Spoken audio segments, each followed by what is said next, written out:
Returning to Ramanasramam by J.Hartel. It is 3:30 a.m. I switch off the lights and leave my room, sliding the door bolt and fixing the padlock as I go. It is quiet and dark. I walk east, passing the line of attached guest rooms for single men. I was told that the Maharishi rises at 3:30 a.m. and I am eager to begin my day by resting my eyes on his holy form. Arriving at his residence, the old hall, I find the door is shut. I peek in through the barred window and see into the large room, which is dimly lit by the glow of a hanging deepam. The Maharishi is quietly reclining on the couch facing east, away from me. I join my palms in salutation. The attendant Brahmachari Ratnam makes his appearance. He opens the door, switches on the light and stands before the master with palms joined. Imploring the Maharishi's grace, he falls to the floor in full prostration. I now enter the hall, offer my obeisance and take my seat against the west wall. Bhagavan's eyes are fixed on me. A shower of peace drenches all the pores of my body. It soaks my mind. This is what is called the Sannidhi of the Master, or the Holy Presence of the Master. The year is not 1943. It is the month of July, and the year is 1993, 50 years later. And the one whom I call the attendant, Brahmachari Ratnam, is by every means an attendant, servant and devotee of his Lord Ramana. That which is not present now in 1993, but was present then in 1943, is the physical body of the Master. That which the Master repeatedly declared not to be his true form was the body. My imagining that the Maharishi is still residing in the old hall as he did 50 years ago is not much different than those who lived with him back then and imagined him to be the body. What is not imagination now or then is the reality of the spiritual force of his divine presence. That presence shone forth through the body of the Maharishi and continues to shine forth today in his bodilessness. This is what attracts thousands to Ramanasramam every year, and this is what draws me here again and again.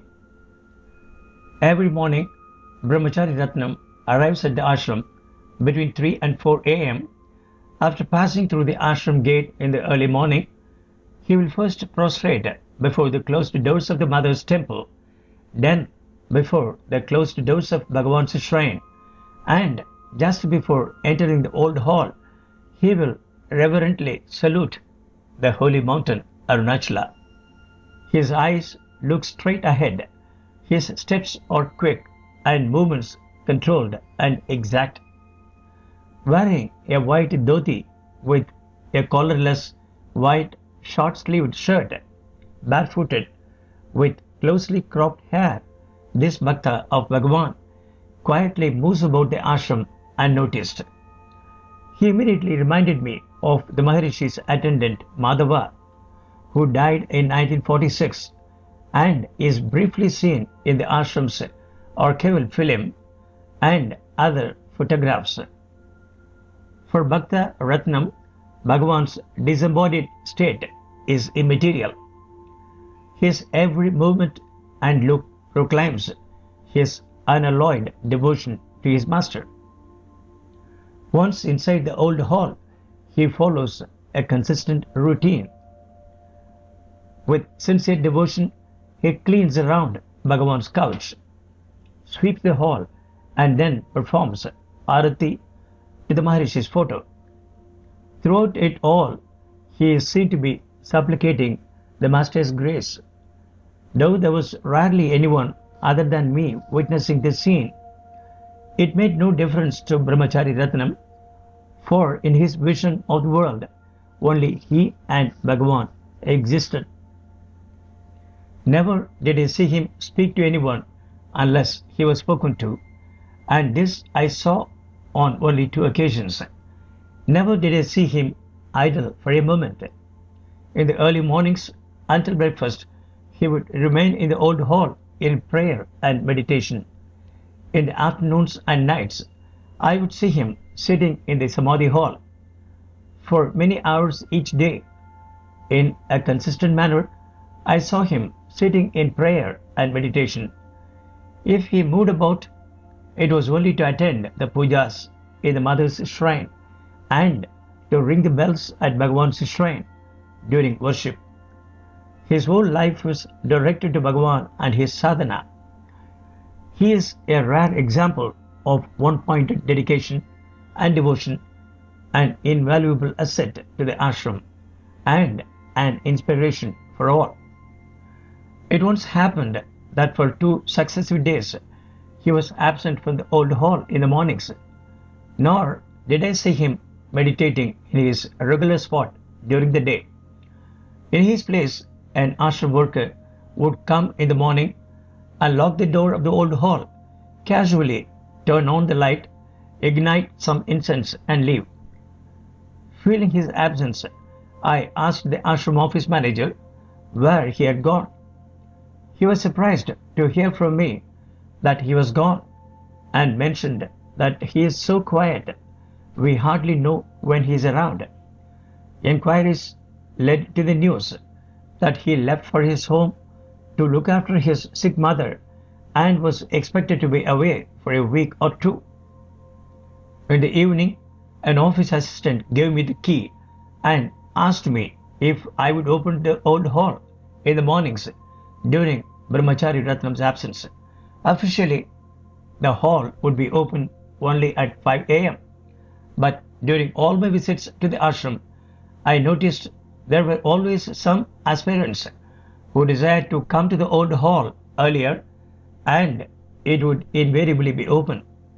The old hall is the one place in the ashram where most visitors and devotees prefer to sit and meditate. The Maharshi lived there for nearly 25 years, and the atmosphere still breathes of his presence. Balaram Reddy, an 85-year-old devotee living in the ashram, described to me his experience in the old hall. There was something tangibly distinct in Bhagavan's hall. When we walked into it and sat down, we immediately felt like we had entered a different sphere of existence. It was like the world we knew did not exist there. Bhagavan's presence, his otherworldliness, would so envelop the atmosphere. When we walked out of the hall, we again would be confronted with the old world we knew too well. On this visit, I requested the ashram manager to provide me with a room inside the ashram. On most of my previous visits, I had stayed across the street in the Morvi guest house compound. He kindly granted my desire and accommodated me with a quiet room on the north side of the ashram, just at the foot of the holy Arunachala mountain. Here, there are a line of rooms connected in modal fashion and used by single men. My room was at the end of a group of 6 rooms. Looking out my door to the north, 60-year-old banyan trees lay out their branches and drop the swaying vines. These trees border the new 10-foot wall running east and west along the northern border of the ashram. Only one step beyond the wall, the hill begins its 2,600-foot ascent. As my room was at the end of the line of rooms, I had the good fortune of having a side or west window. Looking out this window, I could see straight into the door of the cottage built by A. Devaraja Mudaliar in 1940. Residing in this cottage, which is one of the older buildings of the ashram, is the oldest devotee of the Maharishi, Ramaswamy Pillai. At the age of 97, gazing out my window into that room, I usually would see this old, sturdy, resolute devotee sitting quietly in an easy chair. He first came to Tiruvannamalai and visited the Maharishi as a teenager in 1911. After this, he attended college in Madras and settled down permanently with Bhagavan in 1922. At the advanced age of 97, he is free from both mental and physical troubles. He can still walk a little, speak fluent English, and will at least once a day, usually during the middle of the night, burst out with recitations and songs composed by Bhagavan or in praise of him. His room is almost completely bare. Not one book, no chest of clothes or paraphernalia. What he has gained by his 70-year association with the sage of Arunachala is secretly locked up in the interior of his heart chamber. I would sometimes go and sit in his room. He would welcome me and readily speak of the efficacy of the practice of self-inquiry. With short, direct, and forceful sentences, he would enliven my determination and fan the fire of devotion. For about 2 weeks during my visit, he was suffering from a bad cold. I would hear him coughing during the night and trying to sing with a gruff voice. Earlier, someone had given me a small quantity of ginger powder, mentioning that Bhagavan often prescribed it for colds. I passed this powder out to Ramaswamy Pillai and asked him to use it in his tea or coffee.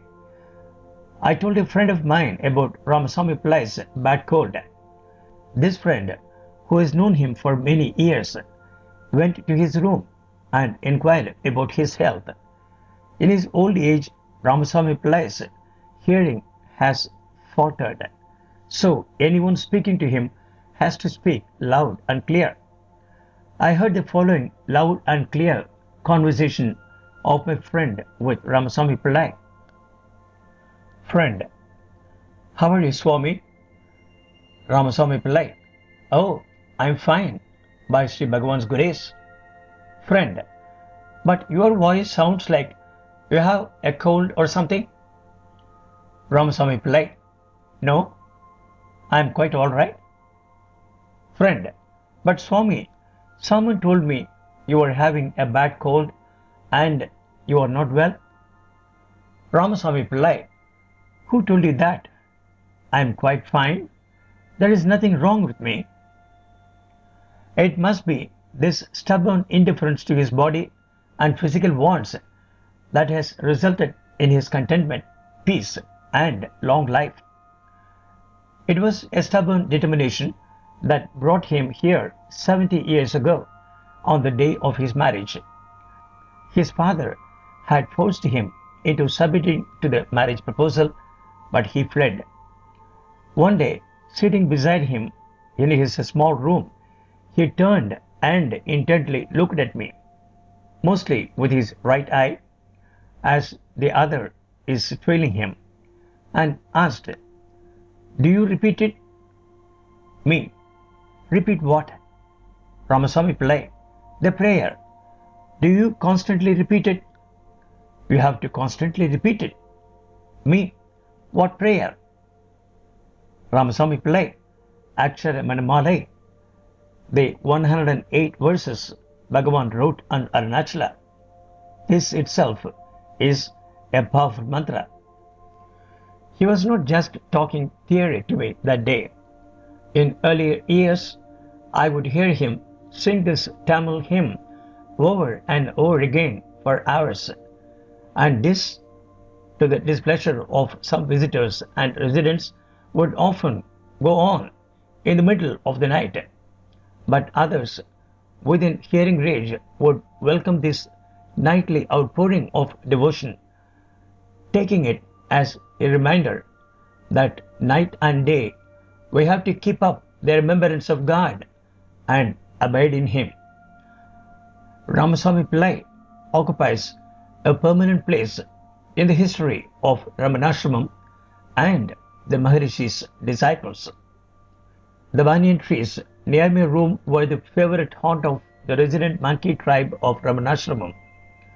The sprawling trees with their numerous hanging vines were the playground for the younger monkeys, and the tangled boughs, heavy laden with fresh green leaves, served them all as a shady retreat from the hot afternoon sun. In town, I had bought fried split peas and puffed rice, which I reserved for the monkeys and peacocks. Both of these, being quite aware of this catch, would regularly appear at my door. Two peacocks would daily visit and produce a loud honk, announcing their presence. The monkeys, some with their infants clinging to their stomachs, would whine or shake the screen door. Every morning after breakfast, I would stroll over and visit the Goshala, the cowshed, which has expanded considerably over the last few years. 70 head of cattle occupy a couple acres of land. The new cows in the Goshala building, yearlings and heifers in two open, fenced-in pens attached to shelters, and mother cows occupying other stables, all spotlessly clean and efficiently maintained. I am sure Bhagavan would have taken great delight to see it. But how can I say that he is not taking delight even now? I soon became intimate with several of the mother cows and calves. They would eagerly move toward me as much as the tethers allowed. When I came, it wasn't just the few small lumps of brown sugar I saved from my breakfast that they were after. Since we kept cows at the Nova Scotia Ashram for 10 years, I was quite familiar with all those special spots around the head and back which are most welcomed to be rubbed and scratched. I had watched Bhagavan stroking the cows in these very same places on the ashram or cable films. The ashram has, with government assistance, installed a large biogas plant. Daily, fresh manure is put into it and the gas is produced or piped into the kitchen and dining hall, providing fuel for cooking and emergency lighting. The used manure that flows out of the tank is later applied to the numerous trees, now 60 varieties, shrubs and flowers, as fertilizer. Over the last 7 years, the ashram has been transformed into a virtual garden with flowering vines, trees, potted plants, grasses and shrubs everywhere you look. The ashram management, V. Subramanian in particular, has taken keen interest in developing the ashram grounds in an ecologically sound and aesthetic manner.